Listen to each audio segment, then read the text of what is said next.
Democrats Sydney Kamlager-Dove has said that the US-India relationship had been at its strongest, citing Quad cooperation, defense technology and supply chains. She added that tariffs on India are now higher than those on China, which could weaken the strategic partnership. She used Prime Minister Modi and Russian President Vladimir Putin's photo as a poster and said it was the US and not India which was undermining this partnership. Kamlager-Dove also criticized high H-1B visa fees, saying they undermine the contributions of the Indian professionals in the US. When Trump took office at the beginning of this year, the Biden administration handed him a bilateral relationship at the height of its strength, a revitalized Quad, a budding defense tech partnership, and a trusted supply chain partner. These were hard-earned accomplishments and the product of strategic discipline from our two countries. And then what happened? Flush, flush, flush down the toilet, the capital that Americans have built over decades in service of Trump's personal grievances and at the expense of our national interests.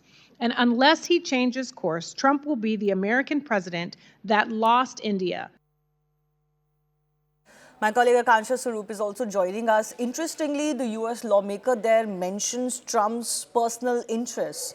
That actually is something that very many in India believe is what is behind this complete U-turn by the US administration, particularly not giving him credit for that ceasefire between India and Pakistan. It's very interesting that you highlight that, Shivani, because this US lawmaker has also referred to the fact, the hypocrisy of the United States going on right now, because she's also in the remaining part of that entire statement that she's given. She's referred to the back channel talks that are currently taking place between the United States and Russia with regards to the war in Ukraine. Steve Witkoff just days ago had that meeting with the Russian president shortly before he made that very significant state visit to India. And you know, that image of Prime Minister Modi with the Russian president is being used as that big talking point right now. They're saying that what was the point of slapping the additional tariffs of 25% when US itself is involved in these back channel talks, and why was there a need to then